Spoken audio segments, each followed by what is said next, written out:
The gospel according to Satan? What's with that? Let's talk about it with Jared Wilson on Steve Brown, etc. He's an old white guy, an author, broadcaster, and seminary professor who's sick of religion. And he's brought friends. Please welcome Steve Brown, etc. That's the name of the program, and we are so glad that you're here. You always have a place at our table. I'm Steve, the old white guy. The first program of the year, it will be sterling, amazing, profound. Yeah. Matthew Porter's here. Fun fact, Matthew has been known to steal gumdrops off his kids' gingerbread houses. You don't do that. Not immediately. That's pretty low. I'm not a monster. I let it, right before we throw it out, it's just sounding the worse I explain it. That doesn't, listen, do you think that's going to cut it with God? Do you think that God will buy your excuses in the midst of your sin? No. He's a scary God, and it's a scary thing to fall into the hands of that God. Try to remember dark that, pretty Matthew. quick. Thank you. Thank you, Jonathan Edwards. This is no gumdrop gospel. That's right. It's so bad. Write it down. That's a book. Our producer, Jinx, is working hard in the little glass booth. And to address an audio-related comment on our YouTube channel, yes, okay, the applause you hear is fake. But the groans at the jokes, those are real. That's true. Our video director, John Myers, is in the tech bunker. John was born a white male, but currently identifies as a Jedi. And then Dr. George Bingham is the president of Key Life, the man with the plan, the eye of the storm. And then Kathy, of course, is the soft, feminine side of the program. The holidays are behind us, along with all of the food and the overeating. And that's why yesterday, Kathy brought us red velvet cake. Thanks a lot. Get it out of my house. Nice. Oh my goodness! Have y'all seen the kitchen? Yeah. Wow. Yeah. Everybody brought Stay in their out of that. candy. Who brought in the Godiva chocolates today, Mr. Brown? That was me. Who Yeah. started their Oh, advent boy. calendar on the 20th? I'm so tired of that stuff. I just can't tell you, and I'm not going to eat any more of it ever. That's my New Year's resolution. I see. Jared Wilson is assistant professor of pastoral ministry at Spurgeon College. He's author in residence at Midwestern Baptist Theological Seminary, general editor for The Church. That's a publication, not for the whole church. And director of the Pastoral Training Center at Liberty Baptist Church in Kansas City. He's written numerous books. Quit fiddling with the stuff, Jared.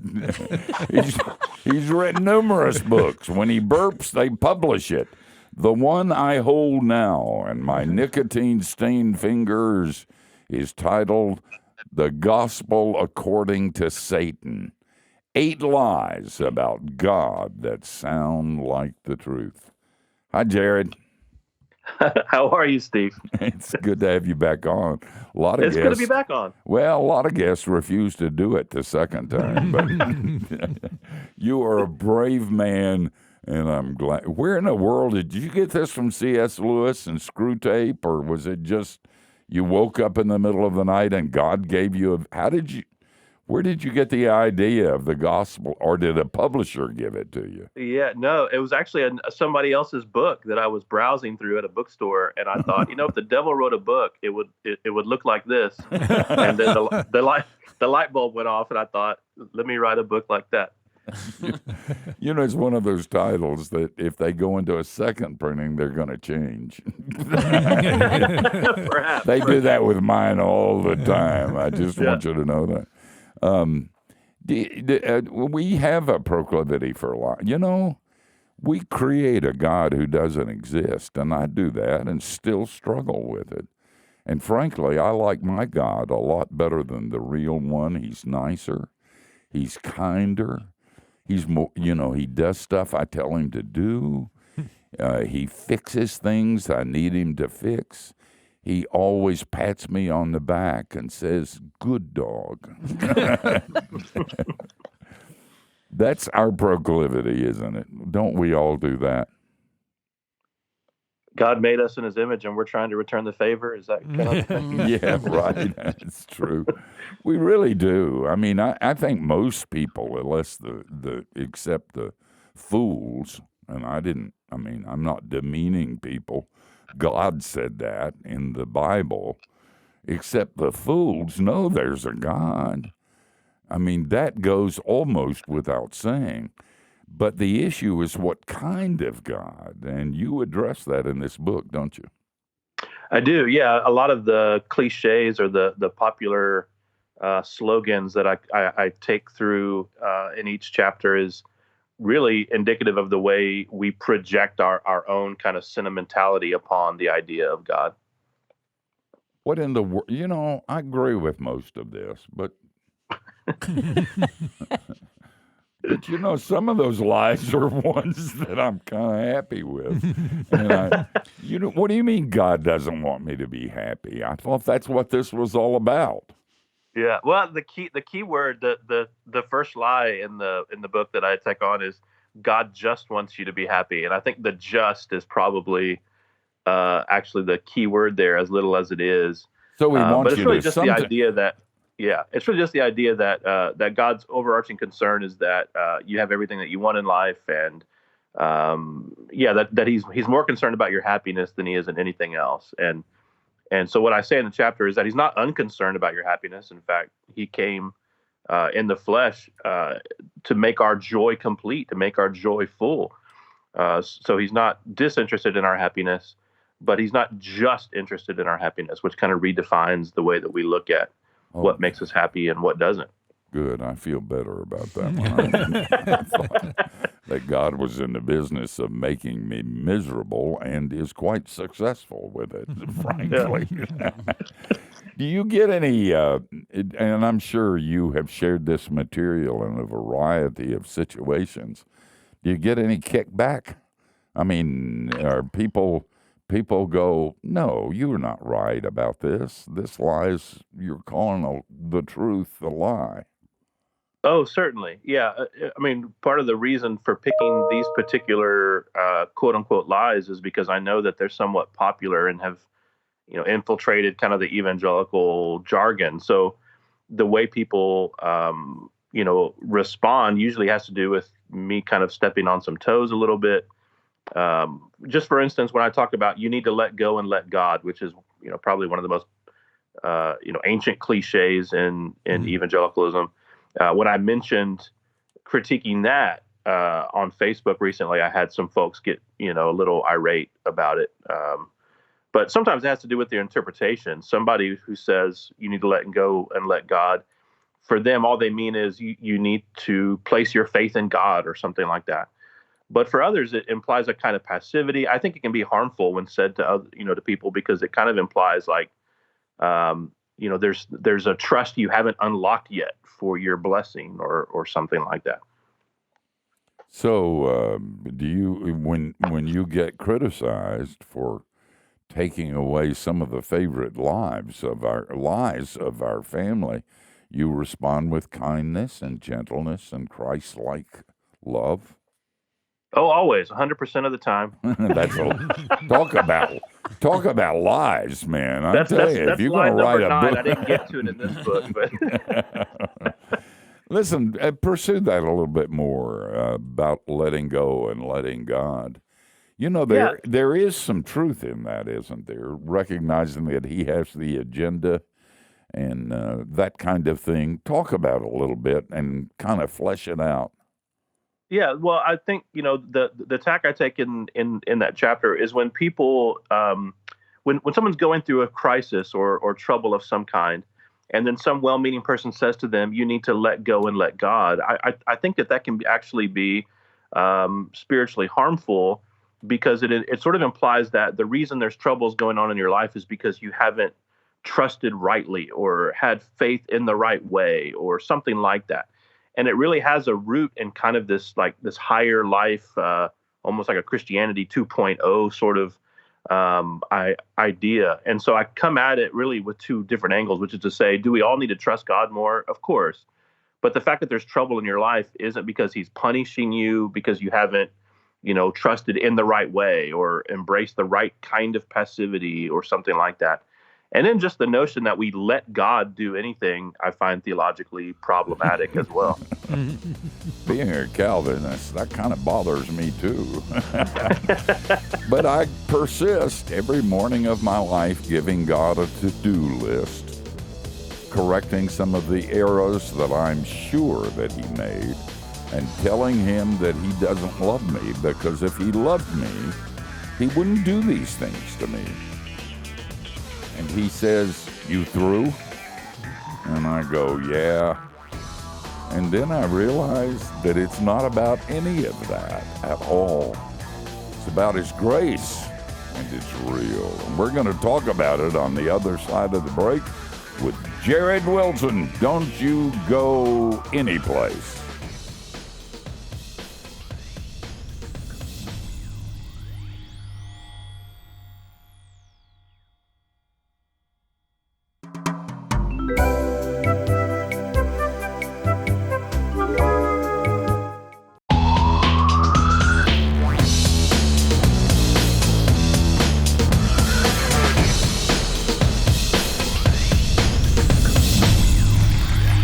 Thanks for joining us on the Steve Brown, etc.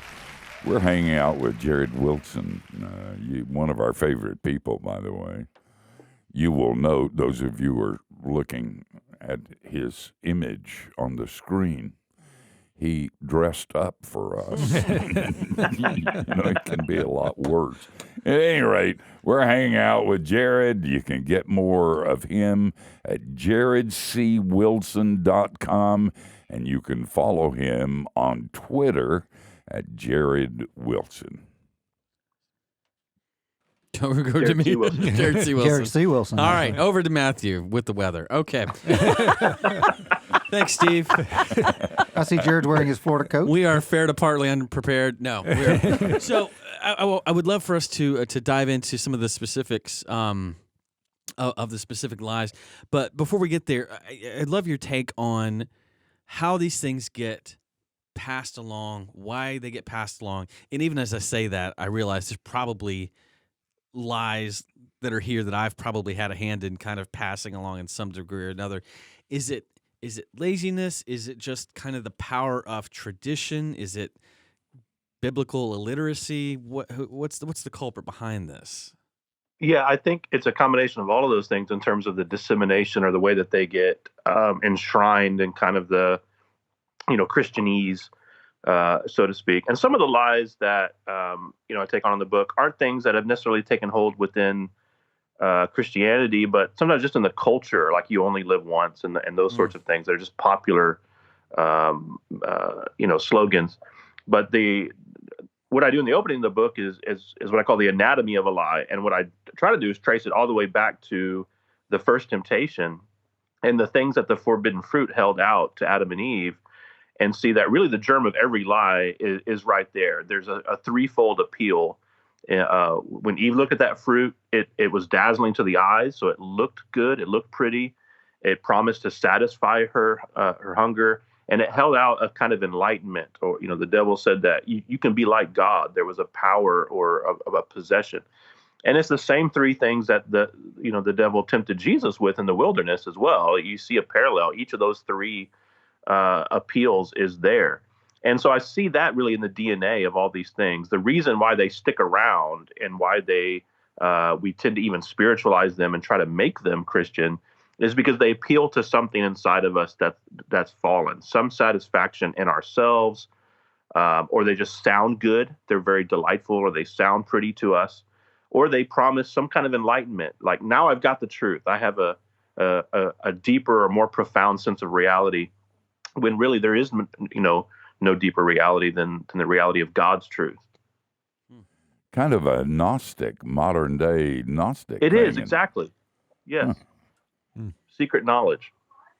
Jared, I noticed that chapter 7 in the book is the cross is not about wrath.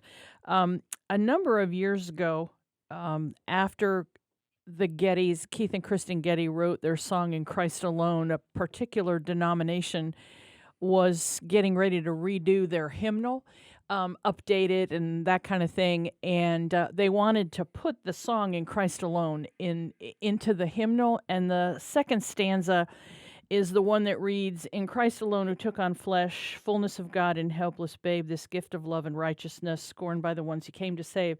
Till on the cross, as Jesus died, the wrath of God was satisfied.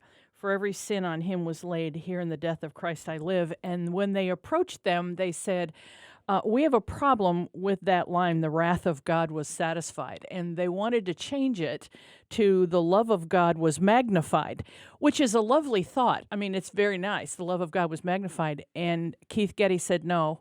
He was very gracious. He was very gracious. Said, "We're very honored that you want to put the hymn, in your book, but no, absolutely not."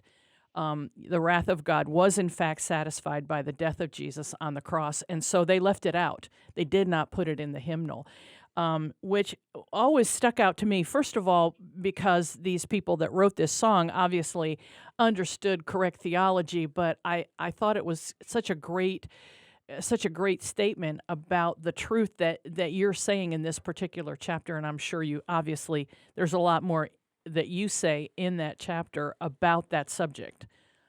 Yeah, and the reality is the cross is certainly multifaceted. There are certainly several true things that we can say about the atonement, true effects of the atonement, and yet the one that is sort of falling out of favor that people are challenging more and more today, and it's not really a new phenomenon, but we're seeing it in some strains of professing Christianity, is to downplay the idea that the cross satisfied the wrath of God.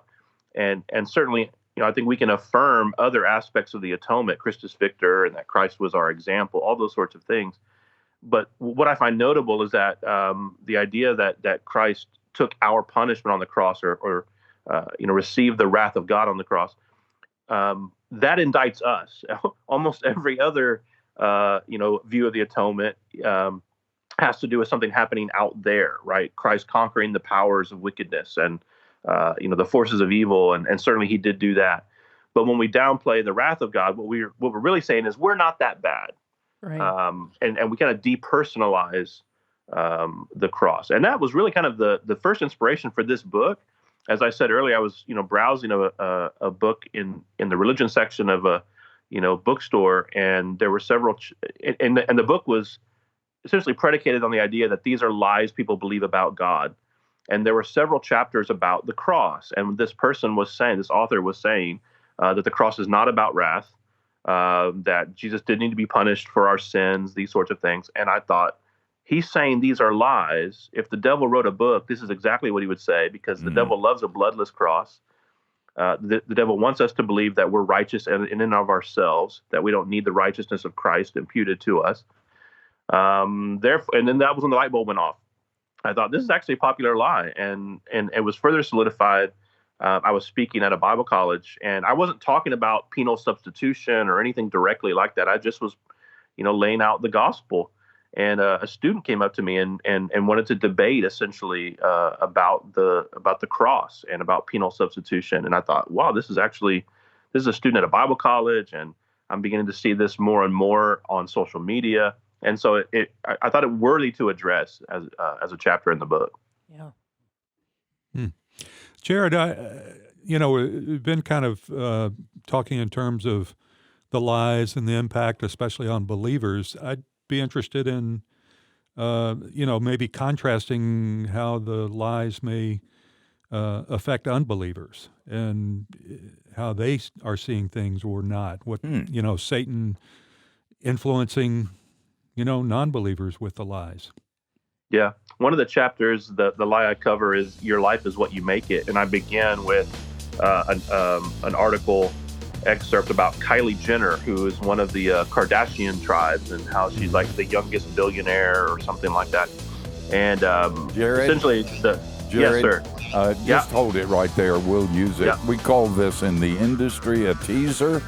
Okay. What we do is we leave people hanging in the wind. Yeah. We're going to talk about the listening Kardashians. What with bated breath. Well, What about Kylie Jenner? Because we didn't get the timing right. Come back. We'll catch up with the I Kardashians. know that some of you would rather we didn't, but we're coming back. We're going to rest up, and we're going to try to do it right next time. So don't go anywhere.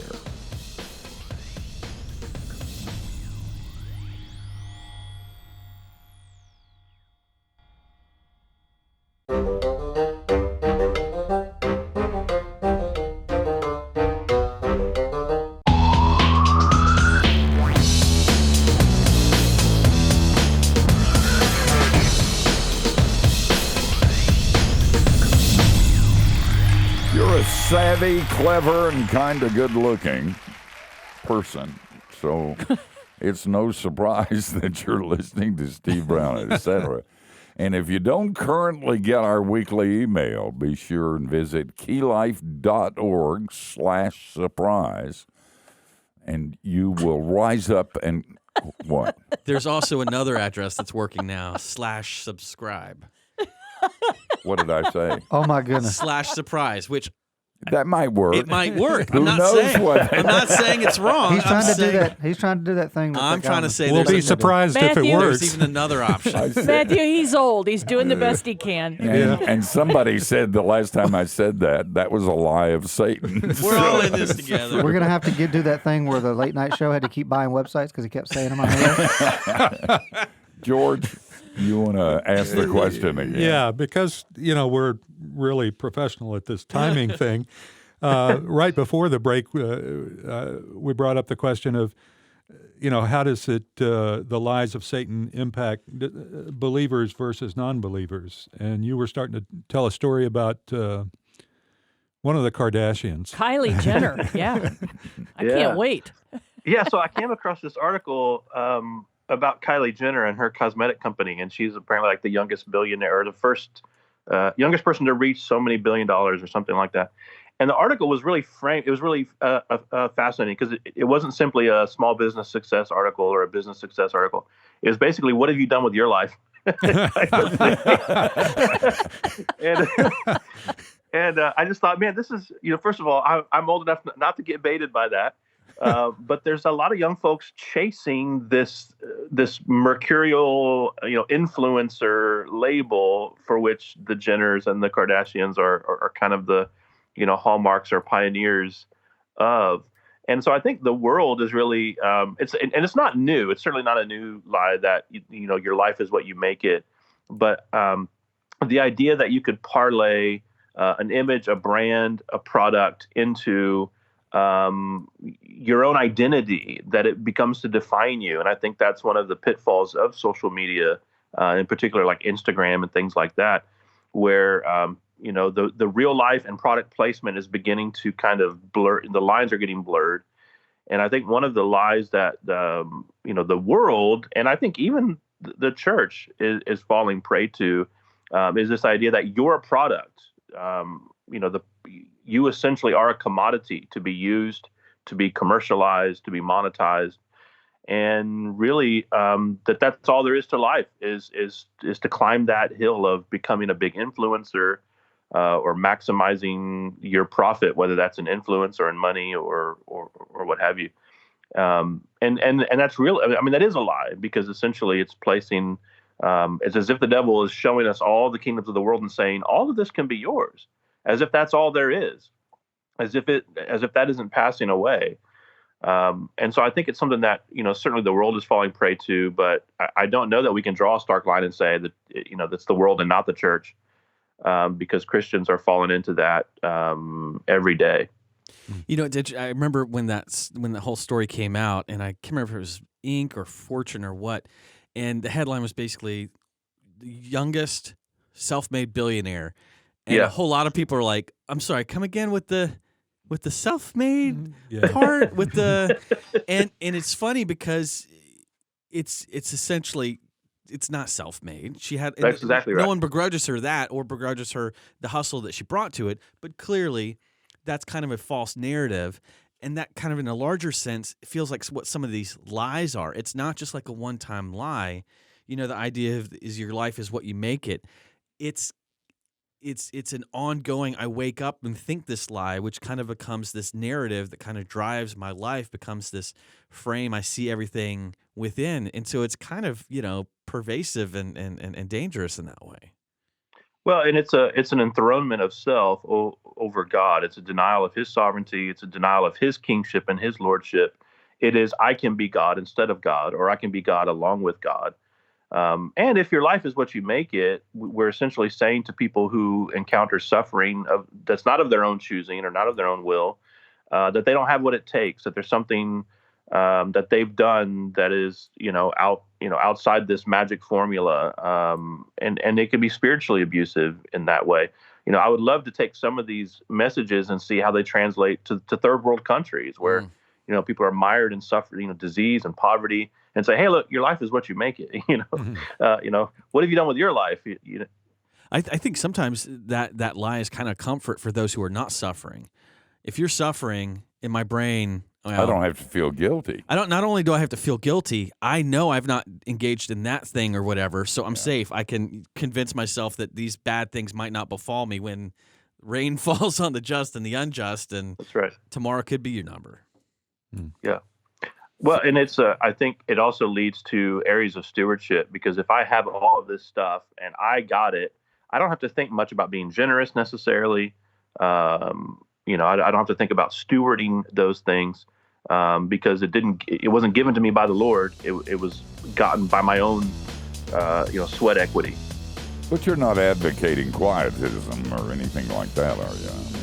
No, and in fact, one thing I say in the chapter is, maybe Jenner made her $1 billion because she made good makeup. I doubt it. There's nothing wrong with working hard. Listen, I'm going to try some of it. I'm into this transgender stuff, guys.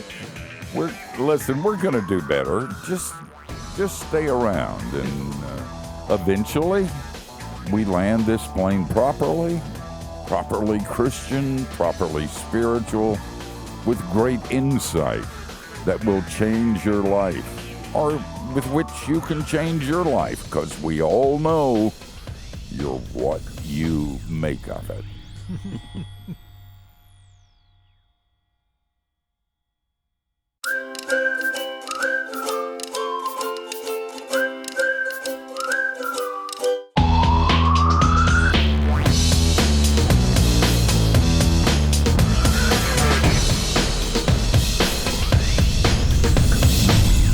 You're listening to Steve Brown, etc., and we're so glad that we're here with you. I want to talk about the devil, but first, off the air, Matthew was telling us about a comedian. Tell that, and then I'll ask the question. Well, this comedian was recounting a story of when he was at a christening for his niece, and he's not a part of the church, so he's not familiar with all the language. And so the person turns to him and goes, "And do you renounce Satan and all of his works?" And the comedian's like, "Well, I'm not familiar with all of his works, but not a fan." So. We make jokes, and they're funny, but is there somebody around with a red suit and a pitchfork and a tail, and should we be worried? That's to you, Jared. Is that the Jared? I think he's thinking. George, you want to answer this one? Yeah, I'm thinking it's about Nobody put it to me quite like that before. So the question is there really a guy in a red suit that we should be worried about? The answer is no. I don't know. But If you're you're walking around about- in a red suit, is you should Satan- definitely worry about Let it. me put it in a more sophisticated way. Is There you Satan go. a metaphorical personification of evil, or is Satan real? I believe Satan is real. I believe the scriptures portray him as real. I do think there's a sense in which, like, the spirit of the Antichrist, that there is a metaphorical, the force of evil, but that is personified in the Bible, and I believe that for a few reasons. The first is from the very beginning. We don't have Adam and Eve being tempted from within or anything like that. They are tempted externally.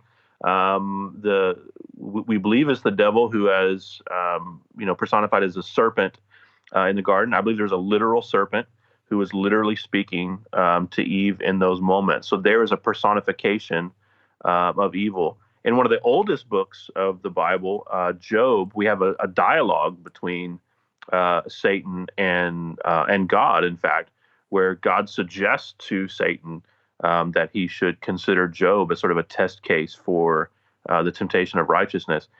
So there in that depiction, there is a personal devil. We also have all the examples of fallen angels. So these are creatures that God has made, spiritual beings, and yet there are some that have disobeyed and been consigned into the category of evil. And I believe the devil is one of those. And the Bible speaks, forthrightly about that. That it's not a symbolic creatures, that angels are real beings that are supernaturally endowed. And so I believe that there are real demons, just as I believe that there are real angels. But then, of course, probably the central text for me is the temptation of Jesus in the wilderness, particularly in Matthew's gospel, Matthew chapter 4. Matthew's not given to kind of metaphorical, poetic language. I've heard some will say, well, in Job, it's such a poetic book, or Genesis chapter 3 is such a poetic text. But Matthew chapter 4 is not a poetic text, at least not in the sense of genre or category. And there is Jesus being tempted by a figure that is the devil. And so I think we can take from that exchange in particular that Jesus believed in a devil and spoke of the devil, and he never said the force of evil as a replacement or a circumlocution. He spoke of the enemy and the adversary. So I think we can believe that there is a personification of evil as well. I just want to point out that the first personification of evil was in fact a serpent, and I think that's highly appropriate. That's all I have to say about it. They're nasty and horrible creatures. You're right, man. You show her a picture and she goes ballistic. I do, and I freely admit it. But I feel like there's a story behind this. Oh, there is, but way too long to get into. But yeah, there is. And all the Listen, beeps. Jared, I don't so want many beeps. I don't want to leave this thing hanging like this. We're not dualists. I mean, there's not a battle between good and evil, and the outcome isn't decided yet, right? I mean, we're not going to lose, are we? Absolutely not. And in fact, what I love about Job is in that early, in the early exchange, the devil has to get permission from God to tempt Job. I like, Martin Luther says, even the devil is the Lord's devil. And the idea is that he is not sovereign. It's not a yin and yang relationship. He is on a leash, and he can only go so far as God will allow. And of course, someday he's gonna yank up that leash and throw the devil into the lake of fire. So the victory is secured by the cross and resurrection. The victory will be consummated at the return of Christ. The devil has an expiration date for sure. Yeah, that's good. I like that. I'll tell you something though. I don't want God saying to Satan, I sin a lot for a lot of reasons, but one of them, I don't want God saying, "Have you seen my servant Steve?" Just Friends like these. Just leave me alone. I think you got to be really righteous, Steve. So you're probably safe. I am. Playing it safe. Well, in the beginning of the book, you talk about the scenario. You lay out the scene of the serpent and Eve. And first of all, I would have thought it would have gone down like Eve going, "Whoa, it's a talking snake." Is anybody else seeing this? Probably had legs so too. Freaked out right now, but it didn't. That's apocryphal. But you paint such a good picture of how in this place where all these seeds have been planted, Satan plants the first seed of doubt, and not the good doubt, the doubt that's leading towards unbelief. Can you speak a little bit about? He's basically got one trick, right? It's to take the truth and just pervert it a little bit, take a little bit of the edge off of it. And that's still how he approaches us, isn't it? It is, yeah. And I think you're exactly right. The devil cannot invent or create anything of himself. His job is always to pervert or his mission has been to pervert what the Lord has created and try to get us either to adopt an unworthy embrace of a good gift that God has given, or to elevate the gift into the place of the giver, which is exactly what he does with Eve. It's exactly what he does with these lies that I work through in the book.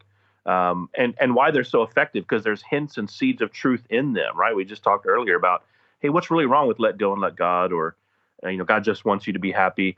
And the truth is there's not something totally wrong about it, right? In Colossians 2:4, Paul says, I don't want you to be led away by plausible arguments. So the idea is that there are things that deceive us that actually sound true. There's outright blatant lies that most of us are savvy enough to reject, but then there's these things that have a hint of truth in them or a bit of truth in them. And I think that's what the devil does with us, is he gives us just a little bit of truth mixed in with the lie that it sounds right, it sounds plausible. And so we take it because it feels good or sounds good, but really there's death hidden inside of that. Oh, man. By the way, the name of the book is The Gospel According to Satan, 8 Lies About God That Sound Like the Truth. You need to get this, and this would be a great study for a small group in your church. Jared Wilson is the author, and he's been with us for the last hour. Jared, thanks for taking time from a very busy schedule to be with us. Thank you guys for having me. It's always a blast to be on here. Same here. We rise up, call Jared blessed. We also rise up and decide we got to get out of here, but don't turn your radio off or your computer, because on the other side of the break, we're going to tell you the person to whom we're going to do it to. Unto. What? Unto next week. This has been an... Dangling I'm going to get it prepositions straight. everywhere. In the last segment, I'm going to do everything right.